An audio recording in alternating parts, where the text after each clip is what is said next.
नमस्कार, आप सबका एक बार फिर हमारे हेल्थ टॉक में स्वागत है। आज हमारे पॉडकास्ट में आए हैं डॉक्टर राजेश छाबड़ा जी, जो new Krishna multi speciality Ayurvedic hospital new Delhi के ऑनर भी हैं, डायरेक्टर भी हैं और सीनियर कंसल्टेंट हैं आयुर्वेदा में, और चार सूत्र में इनको महारत प्राप्त है। और इसी के साथ सर NABH एंड इंश्योरेंस के बारे में बहुत अच्छी नॉलेज रखते हैं, जिसका कि आज के समय में बहुत ज़रूरत भी है, क्योंकि बहुत सारे ऐसे आयुर्वेदिक क्लिनिक्स एंड हॉस्पिटल्स या पंचकर्मा सेंटर सर तैयार हो रहे हैं जो कि खुद को NABH करवाना चाहते हैं। तो सर मेरा पहला सवाल यही है कि ये NABH है क्या? NABH national accreditation board of hospital है। अगर किसी इंस्टीट्यूट के पास NABH का लोगो है, इट मीन्स वो एक्रेडिटेड है। और एक्रेडिटेशन अगर उसको है तो इट मीन्स वो कहीं ना कहीं कोई एक मिनिमम स्टैंडर्ड फॉलो कर रहा है, जो कि उनके पैरामीटर्स को फॉलो करना होता है। और अगर वो पैरामीटर्स को फॉलो करे, इट मीन्स वो कहीं ना कहीं सेफ्टी और प्रिकॉशन पेशेंट के हित में बात कर रहा है। और पेशेंट के हित में अगर बात करते हैं तो उस क्लिनिक में ज़्यादा फुटफॉल्स होती है, बिकॉज ये पेशेंट की सेफ्टी सिक्योरिटी प्राइम इंपॉर्टेंस है किसी भी क्लिनिक में विजिट करने के लिए। ऑलराइट। और इसीलिए जो है NABH एक्रेडिटेशन को बहुत ज़्यादा इंपॉर्टेंस दी जा रही है। और तकरीबन आजकल बहुत सारे अपने Ayurvedic clinic, day care centre, Ayurvedic hospital अपने आप को NABH एक्रेडिटेशन की होड़ में और रेस में है आगे। जी, तो सर ये NABH कोई भी आयुर्वेदिक क्लिनिक या हॉस्पिटल अपने आप को करवा सकता है? NABH कोई भी करा सकता है, कोई डे भी केयर करवा सेंटर भी है और आयुर्वेदिक हॉस्पिटल भी अपने आप को NABH एक्रेडिट करा सकते हैं। ठीक है, तो सर कौन कौन से ऐसी रिक्वायरमेंट्स होती हैं जिनके ऊपर हमें खरा उतरना पड़ता है NABH एक्रेडिटेशन लेने के लिए? देखो, उसमें मेन 3 बातें हैं। एक तो स्टैचुरी कंप्लीट होनी चाहिए। स्टैचुरी मतलब पेपर वर्क्स होता है। स्टैचुरी पेपर वर्क्स अगर उसकी कंप्लीट है, उसकी ओनरशिप टाइटल क्लियर है, वाटर इलेक्ट्रिसिटी बिल्स प्रॉपर आ रहे हैं, ठीक है, उसके बाद जो है कोई अपने एग्रीमेंट्स है किसी भी in case of any emergency में रेफ़र करने के लिए, और ऐसे बहुत सारे डॉक्यूमेंट्स होते हैं। अगर वो रेडी, बहुत सारे भी नहीं कहूँगा, मिनिमम डॉक्यूमेंट्स होते हैं, अगर वो रेडी हैं तो उसके बेसिस पे आप अप्लाई कर सकते हैं, नंबर 1। नंबर 2, एक प्रॉपरली एम्बियंस होना चाहिए उस हॉस्पिटल का, वो लगे कि हाँ कोई अच्छा हॉस्पिटल है, किसी उसका कोई स्टैंडर्ड है। तो उसके लिए वहाँ पे सैनिटाइजेस प्रॉपर होने चाहिए।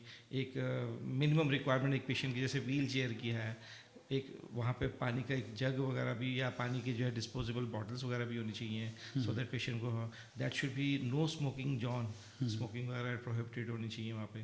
पेशेंट को क्लियरली एक डायरेक्शंस मिलनी चाहिए once the patient enter into the reception area, कि हाँ मुझे कहाँ पे जाना है, किस डॉक्टर को दिखाना है। और डॉक्टर ने अगर कुछ उसको इन्वेस्टिगेट करने के बाद देखा कि हाँ इसको कुछ पैथोलॉजिकल इन्वेस्टिगेशन की ज़रूरत है या कुछ नाड़ी एग्जामिनेशन की ज़रूरत है, तो वो उसका भी एक वहाँ पे प्रॉपर एरो होना चाहिए कि हाँ आप इस एरो को फॉलो करें तो वहाँ पहुँच जाएं। अगर वो पंचकर्मा सेंटर है, पंचकर्मा ट्रीटमेंट ऑफर कर रहे हैं, तो वहाँ पे एक प्रोसेस होना चाहिए कि कहाँ पंचकर्मा रूम है, कौन सा मेल का है, कौन सा फीमेल का है, और रिकवरी के बाद उसके कहाँ पे होना चाहिए। अगर ये चीज़ें क्लियरली डिमार्केटेड हैं, अगर ये चीज़ें क्लियरली डिमार्केटेड हैं, तो पेशेंट को NABH एक्रेडिटेशन मिलने में कोई सरलता होती सरलता हो है, जाती इजीली मिल सकता है उसको। Right sir. सर मतलब कि NABH सिर्फ एक ज़रूरत नहीं है, एक स्टैंडर्ड भी सेट कर रहा है आपके क्लिनिक और हॉस्पिटल का। नहीं, आजकल जो सिनेरियो चल रहा है उसमें जरूरी है, ज़रूरी है।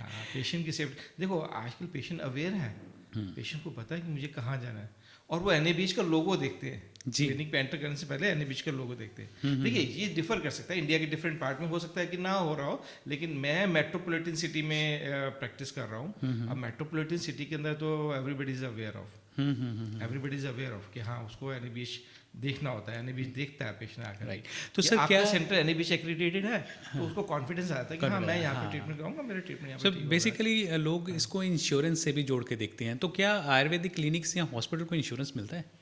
आयुर्वेदिक क्लिनिक्स को इंश्योरेंस मिलता है, yes it is mandatory nowadays. Okay. क्योंकि अभी क्या है, अगर आप पैन इंडिया देखें, हर स्टेट के अंदर जो है ना डिफरेंट रेगुलेटरी बॉडीज़ हैं, डिफरेंट रेगुलेशन क्राइटेरिया है। कई जगह पे जो है अपने आयुर्वेदिक क्लिनिक को स्टेट गवर्नमेंट रजिस्टर कर रही हैं, या कई जगह पे नहीं कर रही है। फॉर एग्जाम्पल मैं दिल्ली की बात बोलता हूँ, दिल्ली के अंदर जो हमारा डायरेक्टरेट ऑफ हेल्थ सर्विसेज है वो हमें अभी रजिस्टर नहीं है, अभी यहाँ पे कोई प्रोविजन नहीं है कि क्लिनिक को रजिस्टर करने का कोई एक्ट हो जिसके अंडर वो हमें रजिस्टर करें। So in the absence of that, अगर आपको इंश्योरेंस क्लेम लेना है तो इंश्योरेंस को कुछ ना कुछ तो देखना ना, या तो आपकी क्लिनिक रजिस्टर्ड हो, Exactly. या आप NABH एक्रेडिटेड हो। अगर आप NABH एक्रेडिटेड हो तो वो भी इनके लिए एक मापदंड है कि पेशेंट ये जो क्लिनिक है वो एक मिनिमम स्टैंडर्ड को फॉलो करे, ठीक है। Insurance claim can be admissible, can the claim be paid to the patient whosoever has taken the treatment. Alright sir. अच्छा सर, कौन कौन सी ऐसी ट्रीटमेंट्स हैं आयुर्वेद में जिनमें इंश्योरेंस क्लेम किया जा सकता है?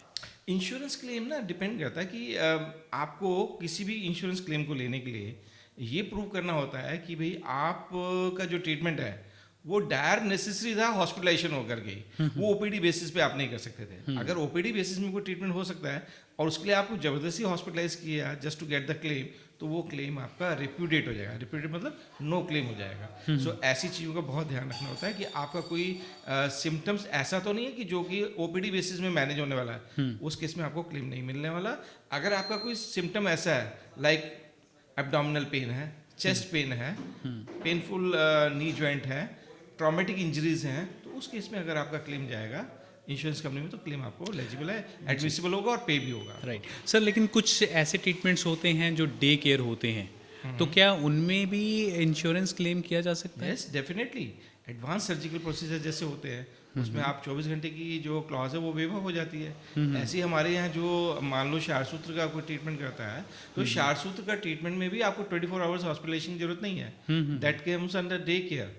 अगर आपने मान लो लोकल एनसीए में ट्रीटमेंट हुआ है आपका पेशेंट का, तो वो आपका जो है उसमें आपको 24 आवर्स का जो हॉस्पिटलाइजेशन वो नहीं जरूरत है। यस, अगर पेशेंट का कोई जनरल एनसीए में ट्रीटमेंट हुआ है, कोई स्पाइनल एनसीए में ट्रीटमेंट हुआ है, तो फिर उसके लिए आपको जो है एडमिट करते हैं, तो फिर वहाँ 24 आवर्स पेशेंट वैसे ही रहता है, तो क्लेम आपका एडमिसिबल वहाँ होना ही है। लेकिन सर, अगर मान लीजिए कि कहीं अगर कोई सर्जरी या ऐसा शारसूत्रा परफॉर्म नहीं किया जाता है, या जहाँ पे सिर्फ पंचकर्मा किया जाता है, क्या ऐसी कंडीशंस में भी इंश्योरेंस क्लेम किया जा सकता है? Definitely. For example severe exacerbation of the bronchial asthma, ठीक है, आप सोच रहे हो कि हाँ ओपीडी बेसिस पे नहीं मैनेज हो सकता, पेशेंट को एडमिट करो, अपना जो प्रोटोकॉल है मैनेजमेंट का या पंचकर्मा का, उसको फॉलो करते हुए ट्रीटमेंट करोगे तो प्रॉपर्ली एडमिसिबल होगा ही होगा, वो आपको पेएबल है। ओके, वो पेएबल होगा। राइट। और सर, जैसे इन मॉडर्न में हम अगर NABH करते हैं तो उसमें कुछ मेडिसिन्स का वगैरह खर्चा भी, तो क्या आयुर्वेद में भी कुछ ऐसे ट्रीटमेंट्स के बाद जो पोस्ट ट्रीटमेंट जो मेडिसिन्स होती हैं, क्लॉज सेम है? सेम है। देखिए, pre hospitalisation, post hospitalisation and main hospitalisation. Main hospitalisation तो मिलेगा।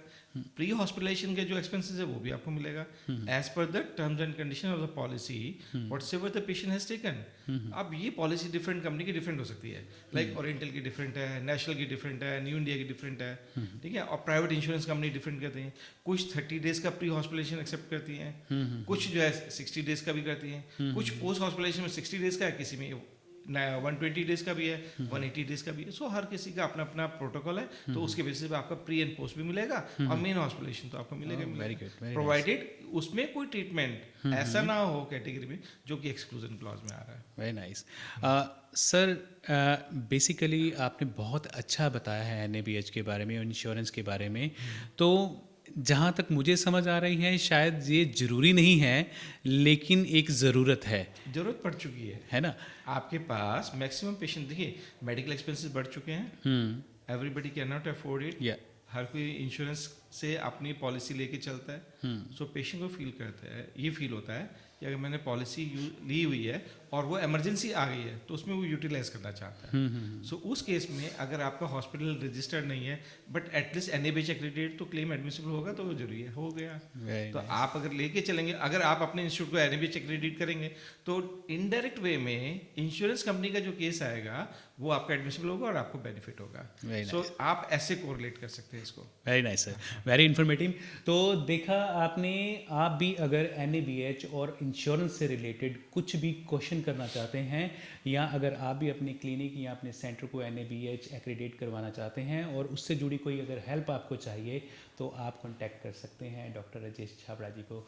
Thank you very much sir, thank you, thanks for coming.